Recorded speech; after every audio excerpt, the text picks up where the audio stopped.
सिगाङावनो गासिबो खौरांगिरिखौ आंनि खुलुमनायखौ आङो जासिहरग्रोबाय। एक्चुअली मेन माबायानो जाहैबाय आंनि बेयाव फैनाया गथ'फोरखौ माने 15 डेजनि थाखाय वर्कशप माने मावबादानि थाखाय मोसानाय फोरोंनो थाखाय फैदोंमोन आरोना आङो। ओमफ्राय दा बेयावनो ग्रोब बे प्रग्रामाबो जाहैबाय। स' आङो दिनै बेयाव फैनानै जोबोद गोजोननाय मोनदों।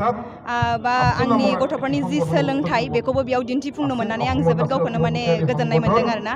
बेजों लोगोसे आंनि जास्ट मोनसे मोसानायखौबो आङो दिन्थिफुंनाय जादों आरोना।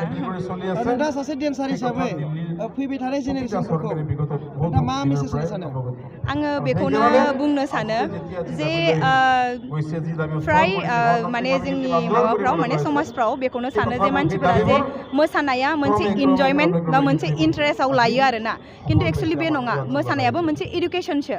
बेखौ जों सोलोंथाइखौ जेरैहाय लायो बेबायदिनो बेखौबो सोलोंथाइखौ लानांगौ आरोना। बेनि थ्रुयै जोङो गोबां माने जेनेबा बेयावहाय गावनि थांना थानाय लाइफखौबो माने जों खालामनानै लानो हायो आरोना।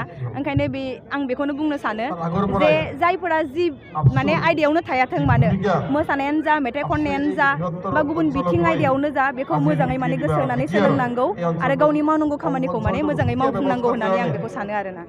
जिहेथु नोंथांमोननिया बिटिआरआव गोलैयाखै, BKWSCआव गोग्लैदों, नाथाय नोंथाङा बिटिआरआव फैनानै माबायदि गोजोननाय मोन्दों? बेखौथ' जोबोर आं हेपि, माने जोबोर आं खुसि बेयावहाय फैनानै बेयाव नुजाथिफैनो मोननानै।